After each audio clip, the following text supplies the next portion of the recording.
Today I'm driving my 2022 Ford Ranger XLT Tremor Edition.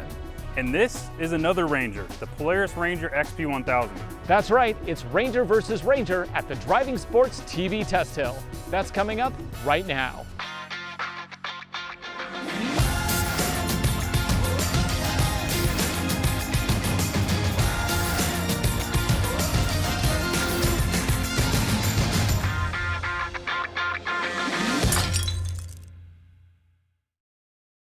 Today we're looking at two vehicles that are very different, but they share the same name. This is the 2022 Ford Ranger XLT Tremor Edition that I bought for the show. It features a turbocharged 2.3-liter four-cylinder engine, making up to 270 horsepower and 310 pound-feet of torque.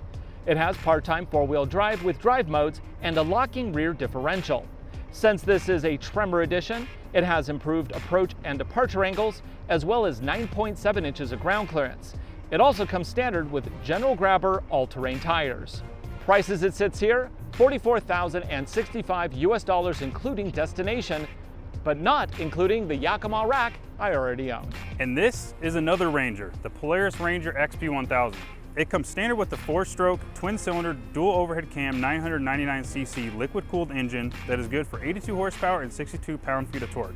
It's connected to an on-demand all-wheel drive system with a lockable rear differential. The ground clearance is 13 inches, and the price as you see it, $31,499.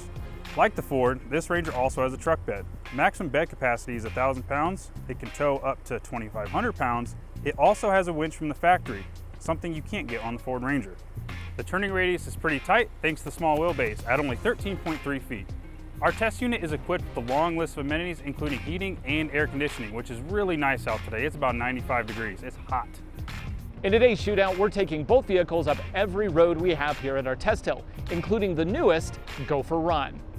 It's called Gopher Run for the snake because we have gopher snakes here, not because of the furry little creature. Just want to make that totally clear. The format we'll be using is lead follow. Nick will go first in the Ranger, and I will follow in the Ranger. So I have to admit, it's kind of a crazy idea. Ranger versus Ranger, side-by-side versus truck. Clearly, these are two very different products. However, you gotta keep in mind, that side-by-side is only 10 grand less than this truck. Which doesn't seem like a fair test, and you're right, it is not a fair test. Due to the fact that these are so capable, short wheelbase, small track width, four-wheel drive, tons of power, everything above. So Nick, I gotta say something here. I am super comfortable. I have a nice seating position. I have an air conditioner that blows cold, and I have a really nice stereo. And my vehicle only costs $10,000 more than yours. Ryan, it must be real nice. It is brutal in here, and I'm trying not to have the fans on too high so you can hear me on the audio, but man, as you can see on the camera, I am sweating very, very profusely. Okay, well, let's give this a run and see how they do. We're gonna start with the Rattler. Now the Rattler, that basically is built using the same rock setup that you would get on many of the Cascade Mountain forest roads. It's using a 4x8 rock on a fairly rough surface with a steep climb at the end. Maybe I'll play some clown music in here while you're making your run. Hey editor, put on some clown music. Okay, we're ready. Go ahead, do your bit. All right, first things first, I keep thinking that I'm in park because usually cars are up in park up top on this, but all the way down is park.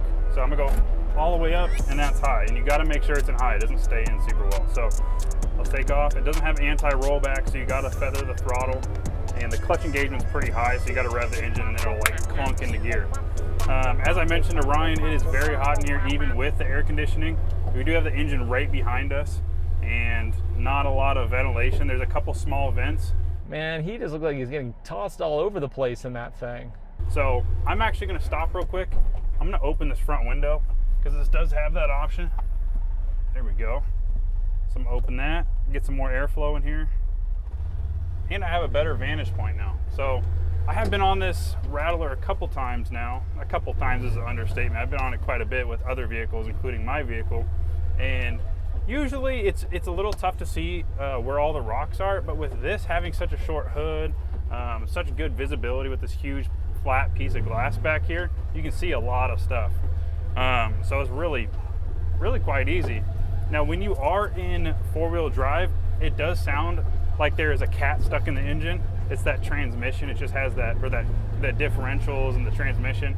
There's just a lot of raw sounds, you know? You could consider this a supercar in a sense. So we just made it through there with ease. There was no issues there, and I'm gonna go up the hardest part here, and it just flows right up it. Like I'm at 3,000 RPM, steady pedal, and it's nothing. Now Ryan's gonna go through the Rattler right now, and I bet his take is gonna be a little bit different. He's probably a little more comfortable than me, but you know what? I'm in a side-by-side, so you really can't beat that. So as we wait, shift it all the way down in the park, and we relax. Okay, well that looked pretty easy, so I'm gonna go ahead and give it a run. Now I'm in 4 high. I'm not gonna change anything because I think this is gonna be pretty easy. And away I go. So some people think, well, you know, Pacific Northwest roads are not really this bad, but yeah, they can be. On some of the lesser traveled forest roads, you certainly can run into stuff like this. The 4x8, which measures basically, they have a 4x8 hole, and any rocks that fall through are considered 4x8s. And roads like this, yeah, some of these forest roads that they just don't maintain very well, they'll dump some 4x8s on it and not come back for, you know, a few years. Is that a rock over there? Oh, yep, got a rock over there. Now here's the steep climb. I might need to go into 4 low for this, but I don't think so. I just need to maintain momentum up and over. Oh, come on, you got this. Okay, well, maybe I needed to go to 4 low there. Let's go ahead and switch into 4 low. 4 low. Gotta go into neutral. 4 low. Drive. Come on, you got this. Sad. Okay, rear locker on. Let's hold rear locker on. There we go. Now we can go. Momentum.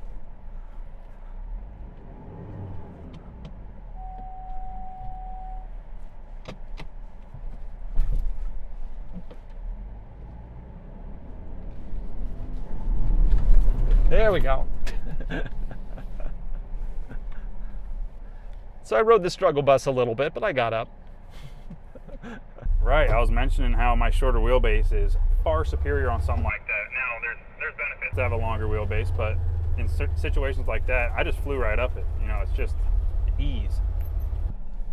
Okay, so clearly the Polaris has an advantage for having 13 inches of ground clearance and a really tiny wheelbase. I mean, the breakover angle has to be just crazy on that thing.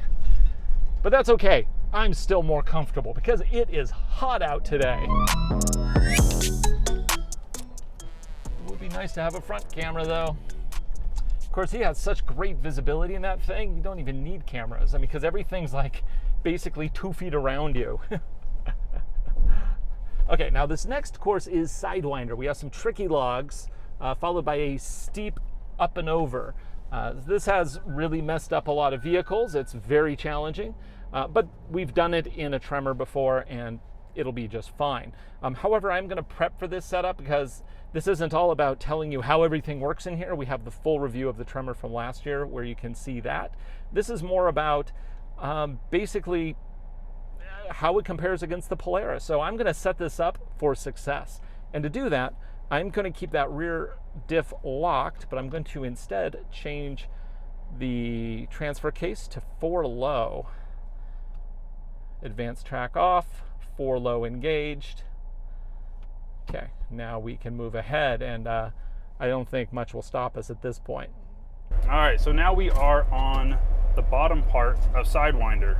And again, I just put it into park again, just out of habit. Put it up into high, make sure it's there so you don't rev gear. And you got to double foot it because it doesn't have an anti-rollback, and we're off. Let's see how this thing does. The short wheelbase should make this for an easy time. Ryan might have a little bit more difficulty because his tire's gonna drop in this and then be on the log at the same time. So I'm dropping that rear back tire, that rear passenger tire in the hole. Came through it perfectly. Now the logs are spaced out pretty close together, and I think I'm just gonna float right over the top of them. And yeah, that was easy. And now I am in the 4-wheel drive. He does have 4-wheel drive on as well. So the biggest issue that we have with regular vehicles, I mean non-side-by-sides on this particular course, is putting that left wheel on the rock and not just straight on the log. You do need to have a rear locker if you don't want to slip it all though, because taking traction off of both the tires on the side can make for a problematic grip situation. But we line it up right, keep a little momentum, should be no problem. Let's see how well he does on this next bit. So this next bit that he's about to go up to on the Sidewinder is a very steep up and over, and it's not enough to really drag on even a full-size truck, but it's enough to really use those front wheels to try to pull the vehicle up. So when vehicle has a front locker, for example, it does no problem climbing up that. And if you have enough momentum, a truck like this with underbody protection where you're not worried about dinging it can also do just fine. You're using momentum in lieu of grip.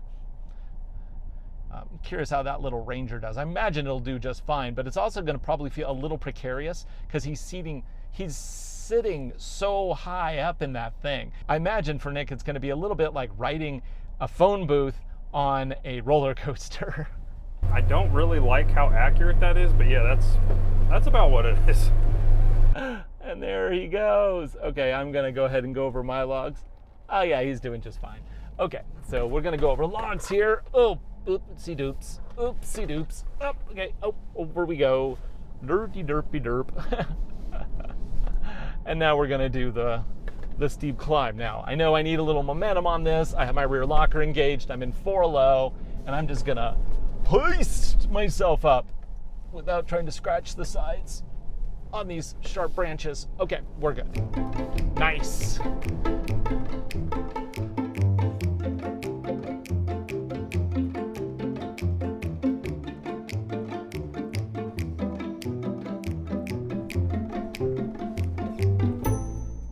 Now we're going to jump onto Gopher Run. Now this is the newest edition, and it's not meant to be a particularly challenging course. It's meant to be a mainline with spurs. However, because it was just cut, it's probably going to be very soft. After 1 year, of course, it'll get more dense and more solid, but for right now, it might be a little bit on the slippery side. So let's have some fun.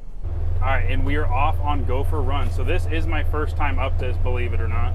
And I ran it once in there, and it was a little bit scary just because you don't have as good a view in there. So right off the bat, we're just climbing super easy. I'm at like maybe a quarter pedal, and I am in high right now, 4-wheel drive, and I'm just crawling. I mean, I'm just crawling. It really walks itself.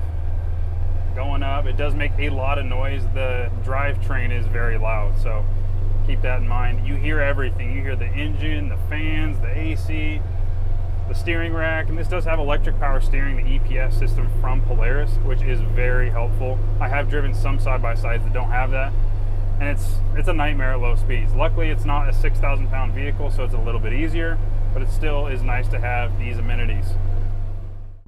Okay, yeah, so this is actually much clumpier than I thought it would be. I thought this would be all like sandy, because the hill over there, when we first cut into it, it was like all this really fine powder dirt. But this is actually doing pretty good, and the Grappler tires on this are doing just fine. I am in 4 low. I do have my rear locker on because I'm sure he has his most advanced off-road stuff turned on as well. Let's take a look at how steep this angle is though, shall we? Let's see, truck info. Okay, we're at 12 degrees right here, but this isn't a particularly steep section. It is narrow though. Oof, this is about as narrow as the truck. I would be concerned about taking a full size up here. I might need to carve out some of those edges a little bit to make it a little easier. I'm at 16 degrees. Let's see, 17 degrees. Okay, so it's topping out around 17 degrees. It's a little tight right here, and then up and over. Okay, that's pretty nice, but that is not the whole point of Gopher Run. The point of it is actually to be a main line to allow us to have little runs up to the other road that's next to it. So let's go do that. Nick doesn't know we're doing this. He has no idea. Yeah, that was awesome. It is definitely narrow for a truck like this. I would be concerned about taking a full-size truck up there just for the fact of potentially scraping it, which manufacturers hate it when we do that. Yeah, scratching's no good. You know what vehicle would suck on there is a Bronco Raptor. That is a wide machine. Okay, Nick, why don't you go stop right there? I want to trade places with you. I've never driven one of these. Let's switch. I want to see how it feels to go up in a bigger vehicle. Wait, what? Make sure on this one you have to slam that gear all the way up. So down is park and up is drive, which is a little strange. It's usually Okay, the opposite. honestly, I thought this would be a little bit more like a golf cart. No, So like what do we? like a drive go. Yeah, basically. So what do we have here? Yeah, so it is a little bit confusing, and I High, wasn't mentioning it on low, camera. neutral, reverse, park. Yep. So it's like almost like flipped. As And it it's usually is. in park right now. Right. Clearly. So yeah, foot on the brake, go all the way up. Yep. Okay. Oh, and then watch for that. Yeah. Yep. And so you heard that last click. If you don't hear that, like I've done it a couple times now, Yeah. you'll be in between low and high, and Okay. it'll just rev, and then it sounds like. So we have a push nightmare. buttons for basically open diff rear, lock diff, and four wheel. Oh, lock diff rear, and then lock diff four Yep, wheel. exactly. Okay. So you're and we're in forward. performance mode right now. You gotta be. Okay, that's fair. I like that. Nice. Let's No. do it. Have fun. Yeah. Oh my gosh, this AC is to die for. Man, oh man. I know I mentioned it before, but that AC in there ain't working too great. Oh, and these seats. This is like driving a Cadillac right now. Definitely not like a golf cart. So we're at, in case anybody's curious, this has a really great set of gauges here. We're at 2,333 feet. I'm pointing east. Man, this thing is funky. But wow, sparse accommodations. Now I know people are going to say it's absurd that you would compare a side-by-side to a truck. Yes, we know. It's fun. Roll with us on this one. So we're just going to do follow the leader up this Gopher Run. You up for it, Nick? Yeah, let's do it. I was just mentioning how comfortable I am now. How's it in there at first impressions? I feel like, you know, those beds that you put a quarter in at the cheap hotel? I kind of feel like that's what's happening. I'm like, The mind wanders. Anyhow, let's do this. I do have to say the taillights look amazing from back here. They did go with the lights in the front and the back. Send it! And we're gonna go off the course. Oh, let's check the, oh yeah! Oh yeah! Easy! I mean, it is a little bit like riding a blender. But that's okay. Oh, this is fun! Yeah, so right away, I cannot see anything over that hood. Man, this is sketchy. Oh my gosh. Not being familiar with this run, I'm very scared of just like running off the side and rolling down the hill or running into the mound over here. And he just went off to the side. So now I gotta follow him.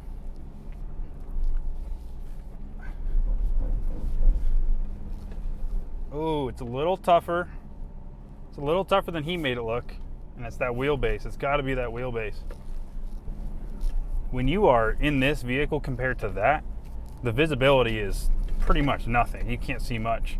And I know there's a lot of vehicles that are a lot worse, but this is something else when you get out of that thing, that's for sure. Oh.